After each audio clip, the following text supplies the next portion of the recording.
Então vamos falar de trabalho com música? Bora. Então, Carol, como mãe, eu quero te fazer uma pergunta. Se o teu filho fosse falar contigo e dissesse, mãe, eu quero trabalhar com música, qual que é a primeira coisa que vai passar na tua cabeça?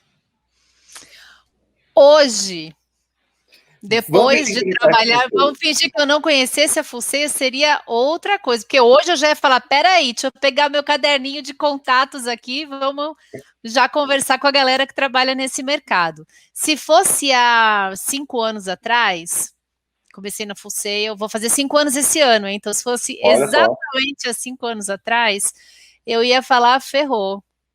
Mas aí, ao mesmo tempo, eu ia pensar, ele também já falou que ele queria, coisas que ele já falou que ele queria ser bombeiro, lixeiro para resolver o problema do lixo do mundo.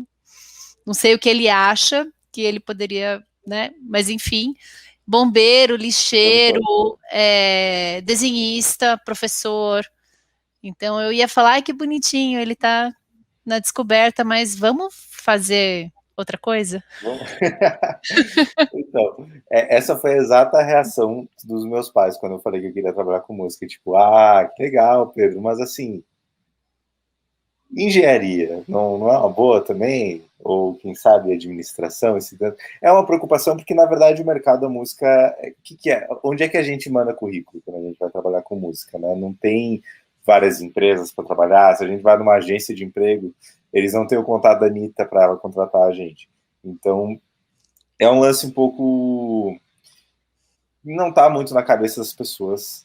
E eu vou contar como é que aconteceu comigo, porque eu tive uma jornada parecida com a maioria das pessoas que foram para o Full Sail, e só que ao mesmo tempo eu cometi umas gafes ali no meio que não permitiram eu continuar no mesmo caminho que o pessoal da Full Sail, que o Demo fez esse caminho, o Leslie Brathwaite fez esse caminho, o Jordan DJ Swivel fez esse caminho também, e hoje eles são todos, né, bom, se vocês não conhecem ele, vocês provavelmente sabem quem eles produziram, que é Madonna, Ariana Grande, Beyoncé, Alicia Keys, enfim.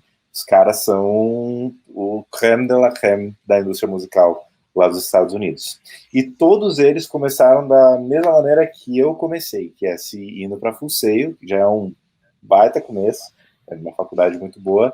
E depois que tu sai da Full Sail, geralmente o que a gente faz, a maioria das pessoas que estavam na minha sala fizeram, a maioria das pessoas que foram para Full Sail e esses caras também fizeram, conseguir um estágio dentro de um estúdio. Porque por mais que tu aprenda muito na Full Sail, tu ainda tem que a educação da Full Sail seja muito focada no aprender fazendo, né, aprender dentro do estúdio, aprender o que o botão faz, apertando o botão e tentando não explodir a mesa que está na tua frente, ainda tem muito lance do dia a dia que tu tem que aprender que é dentro do estúdio, né? Afinal, experiência profissional, a gente falou semana passada com o Leco, tu pode ler quantos livros tu quiser, tu ainda vai precisar ter experiência profissional, saber como lidar com as pessoas dentro do estúdio, saber como conversar com as pessoas dentro do estúdio. Essa é uma coisa que tu só aprende fazendo. E aí foi exatamente isso que eu fiz. Quando eu estava na Full Sail, eu conversava muito com o meu career advisor, que é o cara da Full Sail que tá lá para te ajudar a decidir o que tu vai fazer da vida depois que tu se formar e dizer, cara, então eu preciso pagar aluguel, me salva. Ele é o nosso salvador. E esse cara que, inclusive, era o meu advisor, agora ele não tá mais no Full Sail, mas porque ele foi trabalhar com música, ele era um cara que trabalhava com gravação, ele era engenheiro de gravação, ele gravou a Beyoncé e depois foi para Full Sail e agora ele tá em outro estúdio. Um cara chamado Jeff Villanueva, um cara muito gente boa, incrível. E o Jeff estava me falando, Pedro, eu desde que entrei no Full Sail, eu queria fazer música para videogame. Esse era o meu lance. E aí, nos últimos 3 meses, eu decidi, não, cara, na real eu quero trabalhar em estúdio porque eu aprendi a mexer nessas mesas grandona, quero trabalhar nisso. Daí o Jeff falou, Pedro, tu tem que ir para um estúdio, então vamos lá. Vou te ajudar a achar que tipo de estúdio que tu quer trabalhar, porque existem vários tipos de estúdio, né? E, enfim, conversando bastante com ele, a gente descobriu que, na verdade, eu queria focar em Nashville, que é a capital do country lá dos Estados Unidos, onde ocorre a maior parte das músicas que são feitas mais acusticamente, né?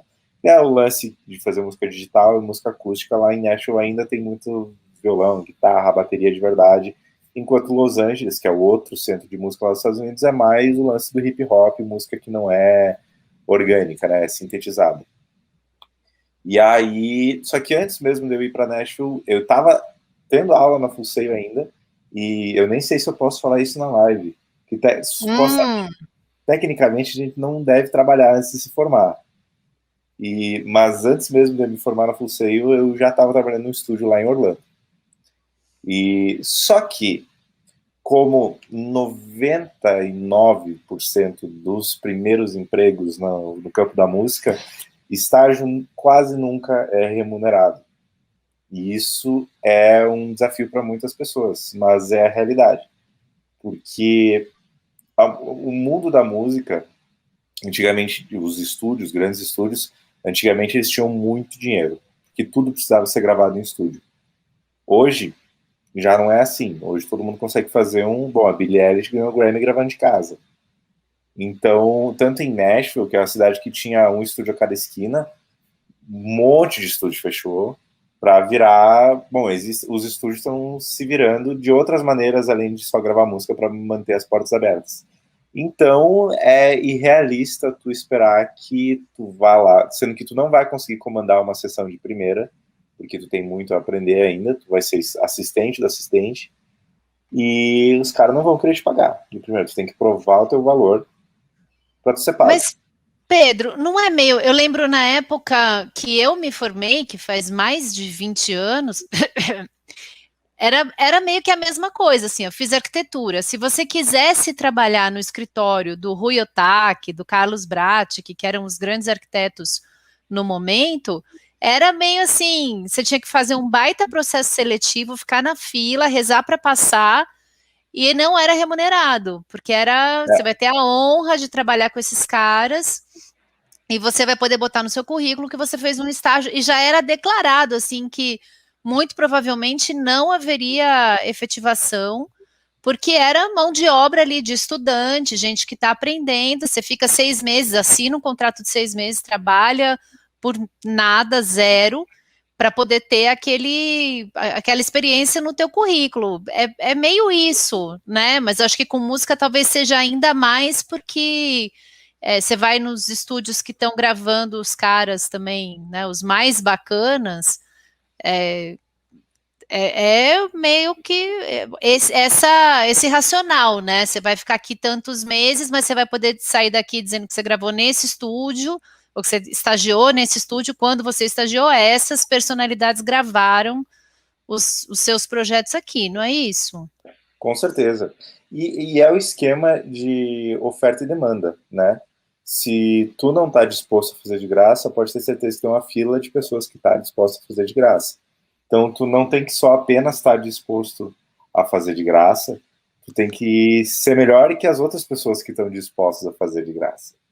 E isso é um lance muito... Claro, que aí tem os dois lados da moeda, que eu tomei muito cuidado com isso na hora que eu estava procurando um estúdio para trabalhar. Porque, por um lado, sim, é uma honra poder trabalhar nesses estúdios gigantes e tal, isso é incrível. Mas existem alguns estúdios, que eu não vou falar nomes aqui, mas tem vários estúdios lá nos Estados Unidos e em Nashville que são famosíssimos por gravarem bandas gigantescas, são famosos no meio da música por botarem estagiário lá dentro só para trabalhar de graça, para entregar comida, e o estagiário nunca entra na sala de gravação, nunca encosta no console, né? Nunca tem esse lance, assim, ó, é simplesmente assim, cara, tu tá aqui para limpar o chão e só. E eu tinha bem claro que para mim isso não importa o tamanho do estúdio, eu tenho que aprender, né? Eu quero ter esse know-how do dia a dia. E se eu não tiver a oportunidade de entrar na sala de estúdio, ainda é um lance de oferta e demanda, a gente está procurando emprego, mas também a gente tem que ter na nossa cabeça que só vou fazer uma coisa de graça se tiver uma contrapartida muito boa que não seja dinheiro, que seja conhecimento. Porque aquele negócio, ninguém trabalha de graça, mas nem sempre o pagamento vai ser dinheiro, né?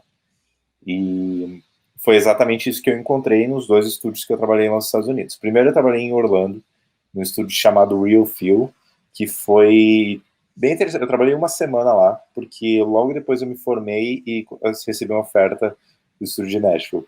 Mas aquela uma semana que eu estava lá, na primeira semana eu já participei de uma gravação. E para mim isso era muito importante, assim, eu queria ter horas de estúdio, esse era o meu objetivo.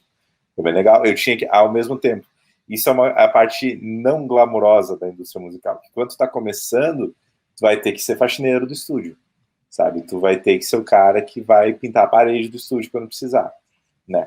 E foi justamente isso que aconteceu comigo. Eu recebi a oferta de trabalhar em Nashville, e as duas ofertas de emprego, eu passei na primeira entrevista, os caras me ofereceram, e tu ia fazer uma pergunta. Eu ia lembrar só que você tinha o quê? 19 anos. 19 anos, isso. Não tinha feito 19 anos. 18. Uhum. Não, Um bebê. deixa eu pensar. Eu acho que eu ia fazer 19 em 2000. Me formei em 2019 e eu nasci em 97. 18, 19 anos. 18 para 19. E aí, o que acontece? Eu recebi essa oferta de Nashville, que foi o Jeff, da Full Sail, que me ligou e disse, Pedro, ó, tem esse meu amigo que trabalha no estúdio de Nashville, o engenheiro-chefe daquele estúdio era estudante da Full Sail, era alumni da Full Sail, né, formado da Full Sail, e ele me ligou dizendo que precisa de um cara e eu te indiquei porque eu sei que tu vai segurar a bronca. Aí que é muito importante as conexões que tu faz, desde o primeiro minuto na Full Sail eles falam, seja muito amigo do teu career advisor e faça todas as conexões possíveis. E o Jeff, ele quando recebeu a ligação lá de Nashville, ele sabia, putz, eu preciso de um cara que seja bom e de um cara que queira ir para Nashville. E aí ele pensou, putz, o Pedro é bom e quer ir para Nashville. Então, ali surgiu a oportunidade. E aí eu fui lá, conheci e tal, e foi justamente o mesmo papo que o estúdio de Orlando. Eu falei, cara, ó, eu tô disposto a trabalhar de graça desde que vocês me ensinem, sabe? O engenheiro-chefe lá era um engenheiro nominado ao Grammy e tal, um cara, assim, incrível. E ele falou disso, não, ó, a gente, além de deixar tu participar das gravações, assim, eu tô disposto a tirar qualquer dúvida que tu tiver, se a gente não tiver trabalho no estúdio aqui, a gente tiver meio de boa, tu quiser vir e começar a encher o saco, fazer pergunta, experimentar com os equipamentos e tal, fica à vontade, a casa é tua. E isso para mim foi muito importante. É por isso que eu fui para lá, mesmo não recebendo nada. Aí que é muito importante aquele lance que eu falei na semana passada também, que é o lance de tu saber cuidar muito bem do teu dinheiro. E tinha uma economia que precisava durar durante o tempo que precisasse durar até eu conseguir ser pago, né? E, enfim, fui para lá, comecei a trabalhar lá. E mesma coisa que eu cheguei lá, a primeira atividade que eles mandaram eu fazer foi cortar uma árvore. Cortar uma árvore? Cortar uma árvore que estava atrapalhando o estacionamento. Você já tinha cortado uma árvore na sua vida? Já. Eu sou guri do exterior, né? Tá certo. Sou das colônias. Piá do mato, tá certo. Exatamente. E aí eu já sabia cortar árvore, então não foi tão difícil assim. Mas, enfim, eu tinha que. Meu dia a dia lá no estúdio era chegar, regar todas as plantas do estúdio, varrer todo o chão, e o estúdio era gigantesco, então, tipo, demorava pelo menos uns 45 minutos para varrer todo o estúdio. E aí também tinha, uma vez por semana tinha que passar pano no chão, tinha que limpar banheiro, e limpar banheiro de americano não é legal. Nossa. Mas tinha toda essa parte ruim, que era a parte que eu tinha que trabalhar. Mas, em contrapartida, quando chegava 2, 3 da tarde e as pessoas estavam gravando, eu podia entrar e ficar vendo e observando e aprendendo, anotando absolutamente tudo, absorvendo aquilo lá e aprendendo. Isso, para mim, valeu muito a pena. Não valeu tanto a pena financeiramente, mas no lance de conhecimento valeu muito a pena. Outra coisa que para mim foi muito importante é quando a sala estava vazia, eles tinham aqueles milhões e milhões e milhões de dólares de equipamento que era meu playground, estava lá para mim brincar. Eu podia utilizar daquilo para mim aprender. E isso para mim foi muito importante. Eles falaram, cara, tu quer mixar tuas músicas aí, quer fazer o que for aí, desde que tu não traga ninguém para gravar aqui, tu pode fazer o que tu quiser aqui dentro. Então eu pude experimentar com todo tipo de equipamento que, assim, eu nunca teria a oportunidade de experimentar se eu não estivesse lá dentro, porque, bom, como eu disse, são milhões de dólares de equipamento. Então, começou ali. Meu primeiro emprego com música, eu não ganhei um centavo, muito pelo contrário, eu pagava para trabalhar, porque eu tinha que pagar gasolina, tinha que pagar para viver em Nashville. Nashville é uma cidade cara, então eu tinha que pagar para trabalhar. E mas ao mesmo tempo eu era pago com muito conhecimento.